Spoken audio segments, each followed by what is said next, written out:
Bismillahirrahmanirrahim. Teman-teman sekalian, kita bertemu kembali di konten baca buku. Teman-teman sekalian, saya ada menonton satu video dari Ustadz Abdul Somad. Semoga Allah menjaga beliau, yakni di akun YouTube beliau Ustadz Abdul Somad Official. Dengan judul video tersebut, baca buku fikih, sholat jenazah, kajian fikih Sulaiman Rashid part 14, jam ke-1 menit ke-17. Saya akan mengulang kembali bacaan pada halaman tersebut. Buku tersebut adalah sepertinya dimiliki hampir banyak kaum muslimin di Indonesia ini. Dan barangkali juga lembaga-lembaga pendidikan dari dasar sampai tinggi ya. Dan saya yakin para tokoh agama, para ustadz, ya mungkin insya Allah memiliki buku ini. Buku ini sudah tua.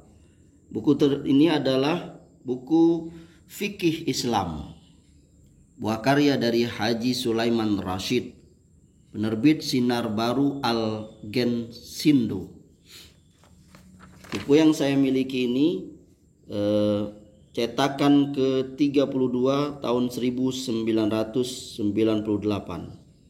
Kalau saya tidak salah ini saya membelinya di tahun yang sama ya, di Palembang pada saat saya masih tinggal Palembang. Buku ini ditulis oleh seorang ulama bernama Haji Sulaiman Rashid. Sulaiman Rashid bin Lasa, dilahirkan di Pekon Tengah, Lampung Utara tahun 1896. Beliau memperoleh pendidikan agama dari perguruan Tawalib Padang Panjang, Sumatera Barat, dan seterusnya. Ya, ini riwayat pendidikan beliau. Semoga Allah mengampuni beliau dan memberkahi beliau dan masukkan beliau ke surga.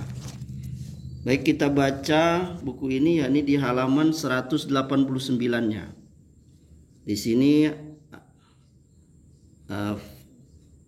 ada judul memberi makan ahli mayat. Kaum kerabat, tetangga, sahabat, dan handai tolan mayat hendaklah memberi makan keluarga ahli mayat karena mereka sedang dalam keadaan kalut, belum sempat mengurus makanan mereka sendiri. Sabda Rasulullah Shallallahu Alaihi Wasallam. Dari Ubaidillah bin Ja'far, ia berkata, tak kala datang kabar meninggalnya Ja'far karena terbunuh, Rasulullah SAW bersabda, buatkanlah olehmu makanan untuk keluarga Ja'far, karena mereka sedang menderita kesusahan, kekalutan. Riwayat 5 orang ahli hadis kecuali Nasai. Itulah yang disyariatkan dalam agama Islam. Bukan sebagaimana yang biasa dilakukan di Indonesia. Semua tetangga, sahabat yang dekat atau yang jauh, keluarga, teman, dan orang sekampung datang beramai-ramai berkumpul di rumah ahli mayat untuk makan-makan. Dan ahli mayat terpaksa menyediakan makanan yang bermacam-macam, biarpun sampai menghabiskan harta peninggalan si mayat. Bahkan kalau kurang, hartanya sendiri dihabiskan pula. Kadang-kadang orang yang datang di tempat kematian itu sepanjang hari tidak perlu berbelanja lagi, karena keperluannya sudah ditanggung oleh orang yang sedang bersedih dan berduka cita karena kehilangan anak atau bapak yang dicintainya.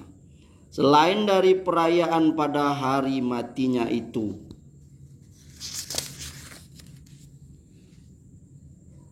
diadakan pula selamatan untuk makan-makan pada hari ketiga dari hari meninggalnya, hari ke-7, ke-10, 40, 100, dan seterusnya. Kesedihan itu selalu diperbarui dan kerugian selalu ditambah-tambah. Semua itu hukumnya haram. Tidak diizinkan oleh agama Islam yang maha suci. Lebih-lebih kalau ahli mayat itu ada yang belum sampai umur atau belum balik.